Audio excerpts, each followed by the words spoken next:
Bonjour et bienvenue sur supportresistance.com pour notre webinaire sur les chandeliers.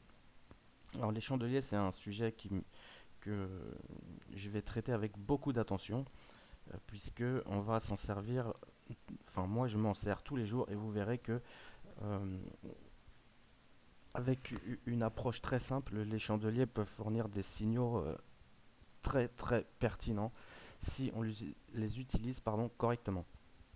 Alors, première chose, au début, quand on commence à traiter les chandeliers, on dit ouah, c'est super, il suffit que on ait telle structure ou tel chandelier et on va prendre un ordre d'achat ou un ordre de vente.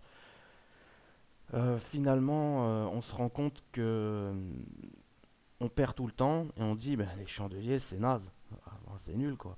Hein, en fait, pas du tout. Ce qui se passe, c'est que les chandeliers à eux seuls ne se suffisent pas. Le chandelier doit être mis en relation avec des niveaux de support ou résistance significatifs pour développer vraiment leur potentiel à 100%. Bien sûr, c'est comme toute stratégie. euh, le travail sur les chandeliers, on ne va pas faire 100% de trades gagnants. Mais on peut arriver à une très très bonne moyenne. Donc on va étudier les chandeliers qui vont nous intéresser, nous particulièrement. Vous pouvez voir dans l'index des figures sur les chandeliers sur le site supportresistance.com que il y a tout un tas de chandeliers avec des noms un petit peu bizarres. Franchement, personnellement, quand j'ai monté cette fiche, j'ai pas honte de le dire, les trois quarts je les connais pas. Et les chandeliers que j'utilise, j'ai appris leur nom même pour vous dire. Hein. Donc, ce qui est important, c'est pas de connaître les chandeliers par cœur avec leur nom, etc. Ça, c'est vraiment inutile. De connaître les noms des chandeliers, pour ma part, c'est vraiment inutile. Il faut juste comprendre la psychologie qui se dégage derrière la structure ou derrière le chandelier en question. Le nom qu'il porte, je veux dire, ça va vous avancer à rien quoi. C'est bien de le connaître si vous faites des analyses, par exemple, si vous publiez des analyses ou des choses comme ça, mais à titre personnel et concrètement dans le trading, euh, que le chandelier s'appelle Pierre, Paul ou Jacques, à la limite, c'est la même chose. Hein. Donc voilà. Alors, le chandelier doit être, pour maximiser les chances de succès, le chandelier doit être mis en relation avec des niveaux de support et résistance significatifs, sinon le chandelier n'a aucun sens. On va voir par la suite qu'on a des structures, des formations qui peuvent arriver, mais s'ils ne sont pas correctement placés sur un graphique, on va obtenir zéro résultat. Et même c'est le contraire qui peut se produire parfois. Alors déjà, on va regarder les chandeliers. Les chandeliers principaux que nous, on va utiliser. Alors déjà, premièrement, on va regarder comment est constitué un chandelier.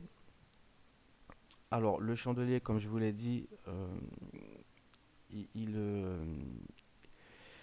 il combine trois éléments importants qui sont la direction, l'amplitude, la force du mouvement et euh, donc le temps. On va avoir donc une certaine amplitude dans un temps donné et dans une certaine direction. Euh, donc un chandelier sur un graphique 15 minutes, un chandelier correspondra à 15 minutes. Sur un graphique 1 heure, un chandelier correspondra à 1 heure, etc., etc. Le chandelier donc est composé de deux éléments, le corps et les ombres. Le corps, lui, qui reflète dans le temps donné. Hein, donc le chandelier sera toujours en rapport avec le temps. On ne va pas le préciser à chaque fois. Si votre graphique est en 15 minutes, votre chandelier, un chandelier, reflètera une période de 15 minutes. Donc le corps du chandelier va refléter l'amplitude du mouvement entre son heure d'ouverture et son heure de clôture. Si bien que vous voyez à cet endroit-là que sur le chandelier baissier que on ouvre à tel prix, on fait un plus haut, un plus bas et on ferme à tel prix. Voilà, ici vous avez l'amplitude du mouvement entre son ouverture et sa clôture. Et évidemment la direction, puisque la couleur du chandelier changera en fonction de sa direction. Et vous avez les ombres. Les ombres, donc, c'est dans la période donnée, hein, de 15 minutes, mettons, le plus haut et le plus bas de cette période. Donc le corps reflète l'amplitude entre l'ouverture et la clôture, et les ombres reflètent l'amplitude totale du mouvement dans la période donnée. Voilà donc comment est constitué le chandelier. Et maintenant on va regarder, donc vous voyez ici le chandelier baissier, le chandelier haussier. C'est la même chose mais dans l'autre sens. L'ombre basse correspond au plus bas, l'ombre haute correspond toujours au plus haut, et donc suivant la direction, hein, la clôture et l'ouverture. Alors, on va regarder les chandeliers qui nous intéressent concrètement en trading. Vous voyez qu'il y en a beaucoup moins que dans la fiche. Et il y en a même que j'ai répété, c'est juste pour pouvoir donner des exemples un petit peu différents. On va avoir des chandeliers de retournement qui sont l'avalement haussier ici, l'avalement haussier ici, l'avalement baissier ici. Et donc vous voyez bien la structure qui est illustrée, hein. C'est un chandelier avalé, donc c'est pour ça qu'on dit un avalement, qui est avalé par une bougie de même, voire de plus forte amplitude, et qui couvre le plus haut et le plus bas au niveau du corps. Le corps de la bougie qui avale couvre entièrement le corps et même les ombres de, de la bougie précédente. Voilà, ça c'est une des structures les plus importantes et qu'on va utiliser le plus souvent. Et on verra après en détaillant sur le multi-time frame que généralement, si vous avez un avalement baissier en 15 minutes, vous allez avoir sur une heure ce genre de configuration, donc le marteau inversé ou doji dragon, si je me réfère à mes fiches, qui est vraiment un signal fort de retournement. Donc ici, vous avez deux signaux très puissants de retournement, l'avalement haussier et l'avalement baissier.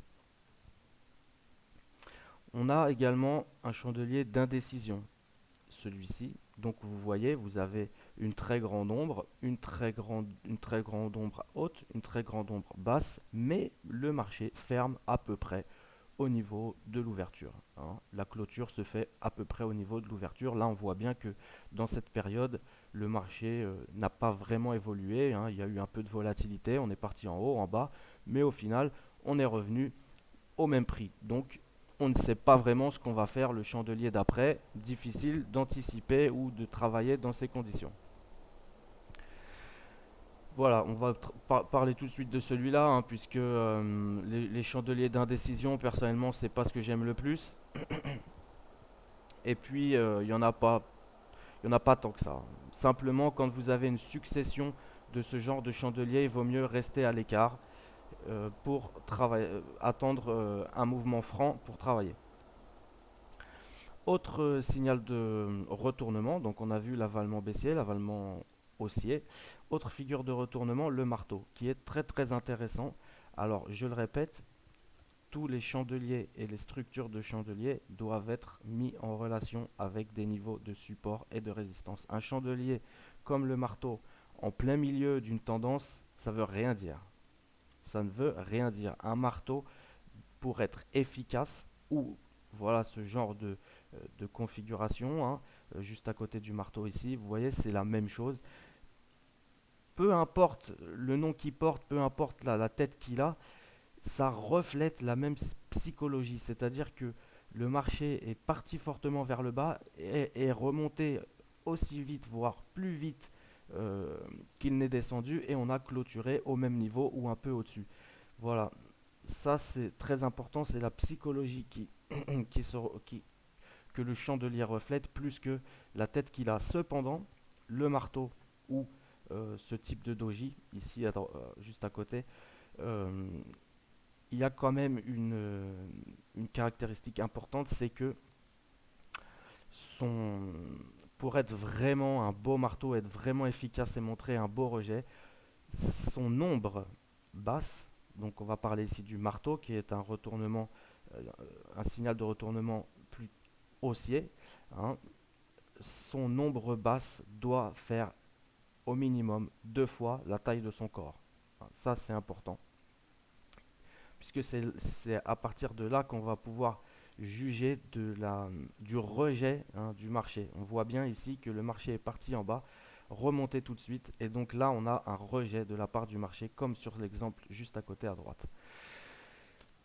Donc ça doit se trouver sur des niveaux de support importants et pas un petit peu au hasard dans le graphique. On doit toucher un support. On va voir des exemples très intéressants tout à l'heure sur un graphique réel. On a également, dans l'autre sens, retournement baissier, le marteau inversé, ou doji, là c'est plutôt un doji. Euh, comme je le répète, la psychologie reste la même, hein. Donc l'ombre haute, cette fois, devra faire 2 fois la taille du corps. Et on voit ici le retournement imminent. Le marché est parti très haut, il est revenu aussi vite et on clôture en dessous du prix d'ouverture. Donc là, ça reflète tout simplement que les acheteurs ont essayé de pousser, mais qui se sont fait violemment contrer par les vendeurs. Et donc, les probabilités de partir maintenant à la baisse sont très très fortes. Autre signal de retournement baissier, c'est on a plusieurs noms là, le jackhammer ou pin bar. Donc ça, c'est un signe très fort de retournement également. On a une bougie haussière de bonne amplitude. On a ensuite un joli marteau inversé qui montre que, attention, là, le marché est en train de nous mentir, hein. Le marché est en train de nous mentir. Euh, on n'est vraiment pas sûr d'aller à la hausse. Et juste derrière, on a une bougie haussière qui confirme le sentiment de retournement du marché. On a également, donc dans l'autre sens, hein, si vous le prenez dans l'autre sens, c'est pareil, c'est la même chose, c'est la même configuration, mais ce sera un retournement haussier. Donc là, on est sur un retournement baissier. euh, si vous le mettez à l'envers. Et donc ça doit travailler, je le répète, sur un niveau de résistance. Vous devez avoir cette figure sur un niveau de résistance, sinon ça n'a aucun sens. Et donc si vous le retournez, ce sera un retournement haussier, mais attention, toujours sur un niveau de support significatif. On a un autre style de figure de retournement, c'est le creux en pince ou le sommet en pince. C'est la même, exactement, ça reflète exactement la même chose que le pin bar. Sauf que on voit ici que bon, c'est un petit peu différent au niveau visuel, mais la psychologie reste la même. On baisse ici fortement, on retrace, on baisse ici fortement, on ouvre, on retrace, le prix essaye de pousser vers le bas, et finalement, la bougie d'après, on monte. Donc, on a ici l'incapacité de former un nouveau plus bas, mais par contre, on vient former un nouveau plus haut, hein. Donc ça, c'est une structure intéressante. Les deux structures ici sont des structures très intéressantes de retournement, mais je le répète, donc celle-ci plutôt haussier et celle-là plutôt baissier. Enfin, c'est pas plutôt, c'est sûr même. Mais je le répète, vous devez trouver ce genre de configuration sur des niveaux de support ou de résistance intéressants. On a également cette figure ici, le spinning top, ou vous pouvez le trouver sur des bottoms également. Donc ce genre de figure sur une résistance ou un support est un signe de faiblesse et très certainement de très grande probabilité de retournement. On le verra sur un graphique tout à l'heure, c'est souvent très efficace. Ça montre ici tout simplement, vous voyez, le plus bas de cette bougie se situe au même prix que la bougie suivante. Et donc, vous avez une bougie baissière avec un plus bas. Et derrière, on revient, c'est là que c'est important, en fait, la direction, la couleur, puisque en fait, ici, on ouvre à un prix, le chandelier est baissier. On ouvre à un prix, on pique un plus bas et on clôture sur une bougie baissière. La bougie d'après ouvre au prix bien sûr de la clôture précédente. Le marché revient piquer le plus bas, remonte ensuite former un nouveau plus haut et on clôture haussier au prix d'ouverture du chandelier précédent. Donc là, on sent, hein, psychologiquement, si on étudie le mouvement interne, hein, de cette structure en chandelier, on sent le sentiment du marché se retourner.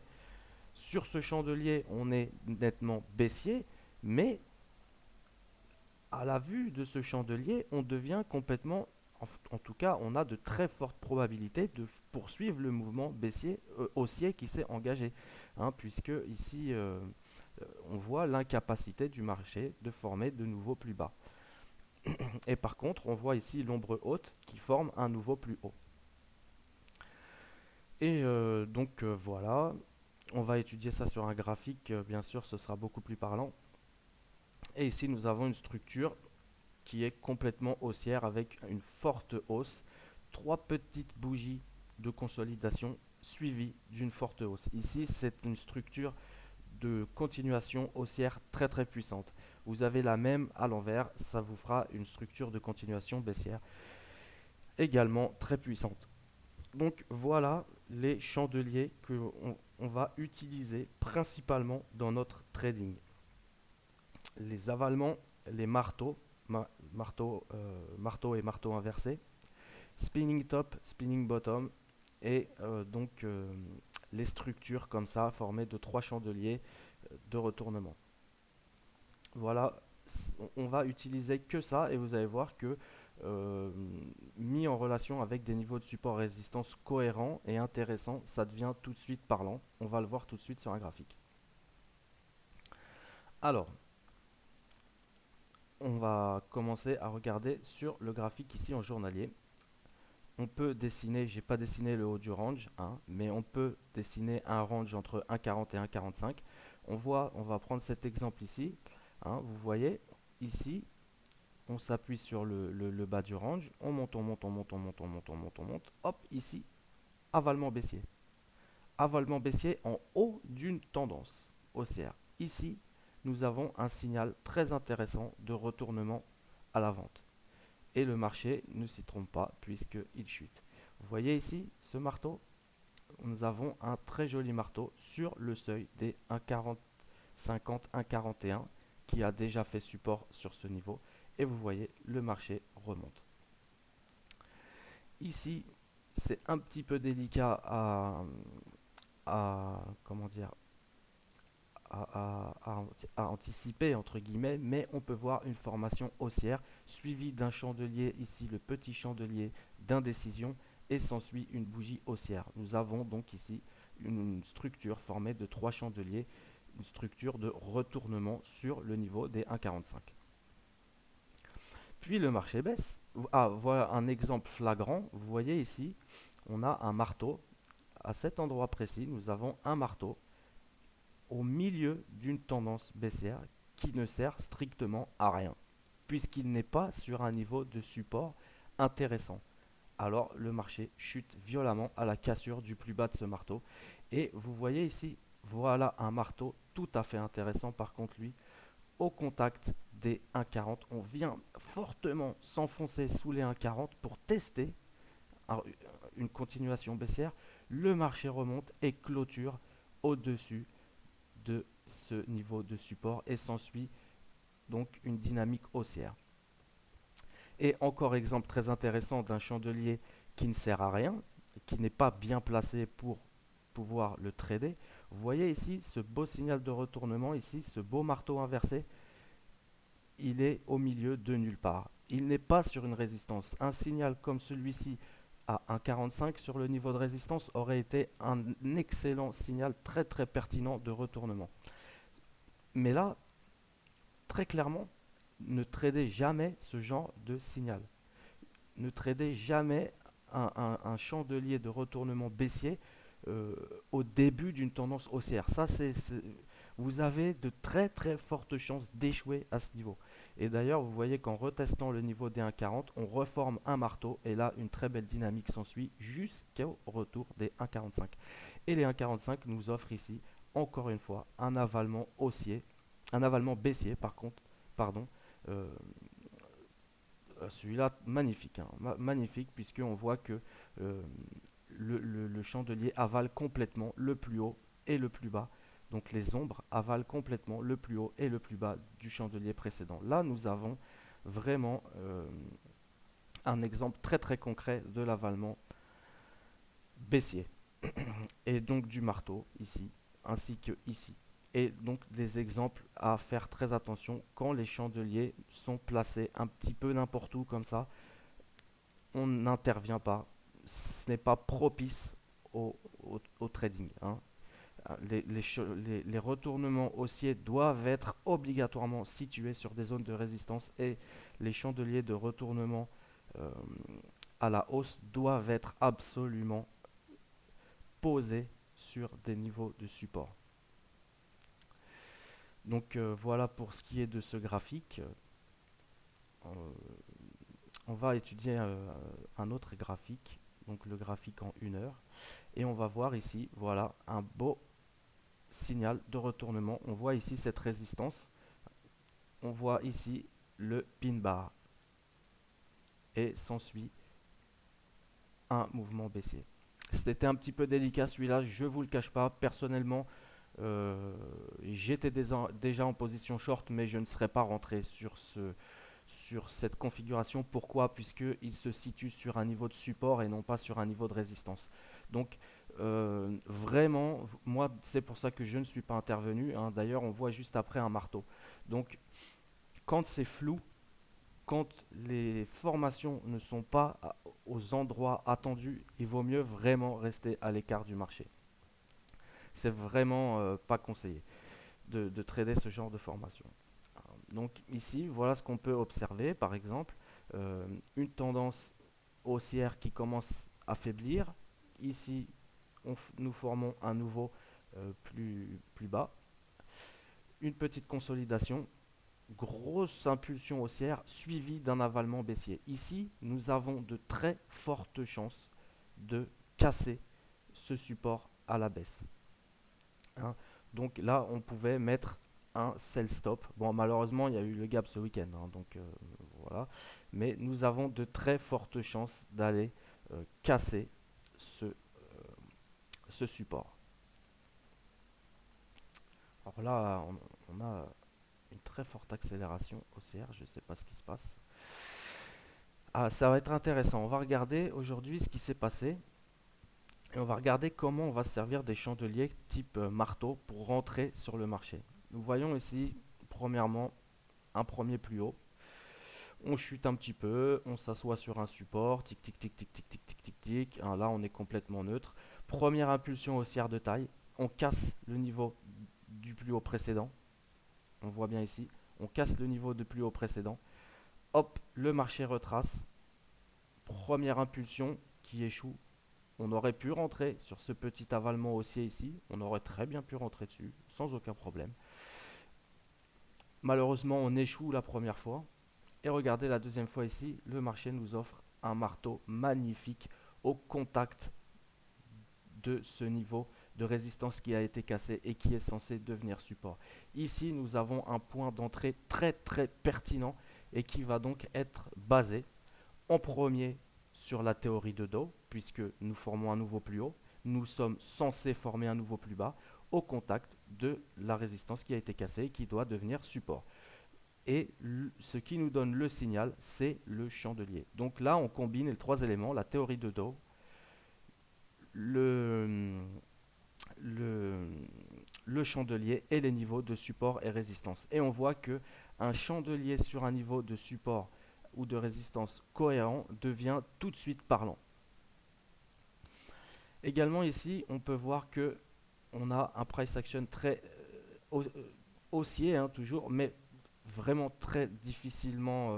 Là, on peut pas passer. On peut pas passer, hein. On voit ici le très beau doji, marteau inversé, un petit peu. Pourquoi? Eh bien, on peut voir que cette résistance travaille depuis de nombreux points déjà, hein. Elle a été testée avec difficulté à franchir et bon, on n'y arrive pas, hein. Donc voilà pourquoi ici on avait un potentiel retournement. Cependant, attention, attention, il ne faut jamais, si vous tradez en intraday, de toute façon, j'arrête pas de vous le répéter, mais il ne faut jamais se battre contre la tendance actuelle. Si vous avez un signal de retournement, vous pouvez trader ce signal, bien entendu, mais avec une grande attention au price action. Il faut jamais se battre contre une tendance. Vous voyez ici là la très grosse accélération haussière qu'on est en train de subir, qui casse tous les plus hauts avec force. Si jamais cette... Et ah oui, le chandelier aussi doit être placé sur un niveau de support résistance cohérent, et également le chandelier combine le temps, n'oublions pas. Donc le chandelier doit être clôturé avant de prendre une décision. C'est très important puisque sinon le facteur temps n'a plus aucun sens ici. Donc très important, le chandelier doit déjà avoir une structure correcte, ou la structure de chandelier, être placé sur un niveau de support résistance intéressant, et également il doit être clôturé, puisque ce doji par exemple, avant de clôturer, c'était une bougie très fortement haussière, comme celui qu'on est en train de voir actuellement. Donc voilà où c'est très important, le facteur temps est très important dans le chandelier, on doit attendre qu'il soit clôturé pour rentrer en position, c'est très important. Vous voyez ici la très forte impulsion haussière. Si le chandelier vient clôturer au-dessous des niveaux de support, alors nous aurons ici un très très fort signe de rejet du marché. Un très très fort signe que on a voulu pousser beaucoup plus haut, mais on n'y est pas arrivé, et le marché à ce moment-là va complètement dévisser très certainement si la hausse ici ne se confirme pas sur les niveaux de support que j'ai tracés donc par cette ligne, euh, qui est une ligne très importante puisqu'on la teste depuis 2 jours. Donc si le momentum haussier échoue sur ces niveaux, alors là, ça voudra dire, on peut se reculer, là on est sur 5 minutes c'est pas confortable pour les chandeliers. On va se mettre sur 15 minutes. Si ce niveau de résistance échoue à faire support et qu'on a un chandelier qui vient contrer ou avaler complètement le mouvement du chandelier précédent, alors là, on pourra dire très clairement que la dynamique du marché est devenue baissière et que vraiment les haussiers ont essayé mais ils ne confirment pas leur attaque. À ce moment-là, on pourra chercher des entrées en position short sur sous les niveaux, hein, où nous sommes actuellement. Donc sous les niveaux situés entre 1,3685 et 1,36 et 1,37. Voilà. Pour le moment, comme je vous le dis, nous sommes en tendance haussière. On ne se bat pas contre la tendance, jamais, même si vous avez des signaux comme celui-ci de retournement. On ne se bat pas contre la tendance. Vous attendez que le marché passe en tendance baissière pour initier des positions short sur le marché. Ça vous évitera énormément de déconvenues. C'était un webinaire un petit peu long. N'hésitez pas à me faire parvenir vos impressions et à me poser toutes les questions qui vous viendraient à l'esprit. Je reste à votre disposition donc sur fxtrading@supportrésistance.com, et donc également donc dans les sessions qui suivront à partir de mercredi prochain, donc mercredi 27, hein, mercredi 28. À partir de mercredi 28, donc on fera des sessions de trading en direct. Et donc vous pourrez me poser toutes les questions qui vous viennent à l'esprit. Voilà, je vous souhaite une bonne fin de journée et à bientôt sur supportrésistance.com.